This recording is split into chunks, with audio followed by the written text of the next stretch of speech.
Fortan, meron niyang tinatagong kasalanan. Ano? Kinabahan ka, no? And again, that was Sugar by Maroon 5. Laika Barista pa rin, yes, friend, ang iyong kasama. Kachismisan, kakwentuhan, at kaututang dila rin hanggang sa mga oras mo na ito at nakatutok ka pa rin patuloy. Dito pa rin, sa iyong paboritong istasyon, nakabanding ang 101.1. Yes! FM. Yes, friend, kanina nga ay napakinggan natin ang kwento ng ating Laika Barista moments na pinamagatang taken for granted nga lang. O, diba? Sa madaling salita, yes, friend, kapag ganyan, move on na. Kapag nakikita mo at nararamdaman mong hindi na ikaw ang dahilan, hindi na ikaw ang... sakit naman nun. Wala pa man. Hindi na ikaw ang dahilan ng pagngiti niya. Kapag nakikita mo at ramdam mong hindi na rin ikaw ang dahilan ng pagiging blooming niya, no? Huwag mo nang hayaang umabot sa puntong pagsisihan mo kung bakit ka pa nag-aksaya ng oras sa kanya. Kasi yung iba dyan, alam mo kung bakit? Hoping. Ayan, hoping na baka naman magbago ang ikot ng mundo. Baka naman isang araw, biglang ako na ang mahal niya. Baka naman kapag mas in-effortan ko o kaya naman mas minahal ko pa siya, sa akin na mabaling ang atensyon niya. Naku! Sinasabi ko sa'yo! Huwag kang umaasa sa mga sinasabi mo lamang.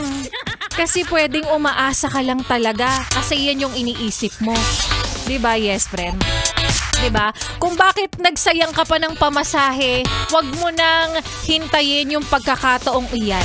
Diba? At bakit mo pa in-upgrade yung fries niya saka drinks niya, hindi naman pala kayo magkakatuluyan, diba? Nakakapanghinay yung mga ganong senaryo, yes, friend? Diba? Kaya naman, again, yes, friend. Never take someone for granted.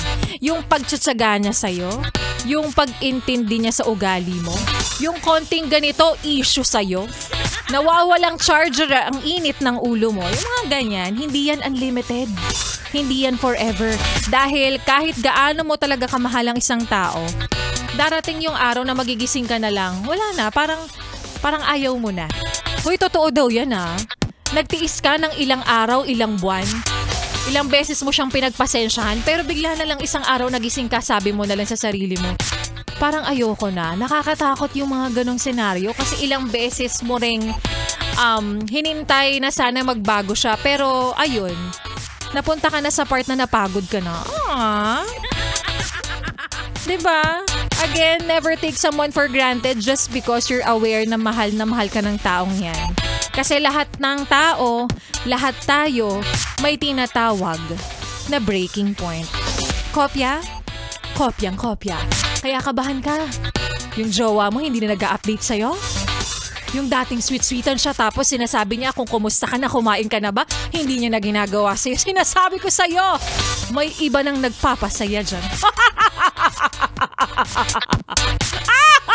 Kontrabida. O siya, yes, friend. 3 oras na naman ang ating pinagsaluhan, pinagsamahan, pinagchismisan, pinagkwentuhan.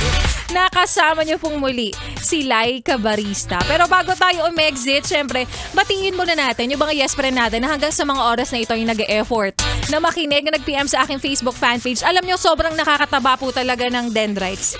Dendrites? Nakakatapa po talaga ng bilbil kapag nakikita at nalalaman kong ang daming nakikinig as of the moment.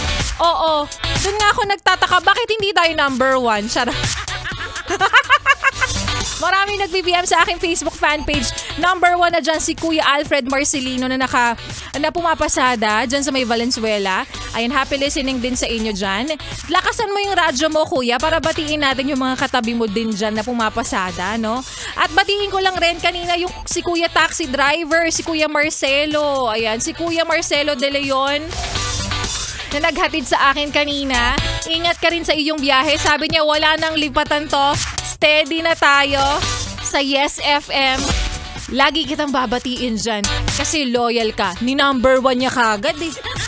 Sabi niya, ma'am, number 1 kayo sa puso ko. Mukhang niloloko ng ganyan, masyado akong gullible. Pag nalaman kong naglipat ka, sinasabi ko sa'yo, alam ko bahay mo, Char. Kopya, kopyang kopya.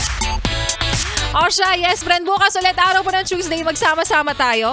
Same time, same frequency, and same station. Pero hindi matatapos ang entertainment na ibibigay namin sa inyo dahil susunod na ang programa ni Ganda Wanda 6 to 9 p.m. Gusto mo ba ng 6 to 9? Si Ganda Wanda na ang bahala sa'yo. 69! Kaya naman, wag mo nang ilipat ang iyong stasyon, wag mo nang ipihit ang iyong talapihitan sa kalaban. Sinasabi ko sa'yo, kung ayaw mong makulam. Eto pa, sundan pa ang mga kantahan natin ngayong hapon na paggabi na rin kasama ang susunod nating kanta. Nagpapaalalang dapat kang maging masaya para sa achievements ng iba. At maging masaya sa mga sweet na magjojowa kahit pinapamukha nila sa yung single ka. Kaya naman here's Happy by Alexa. Dito pa rin sa 101.1 Yes FM.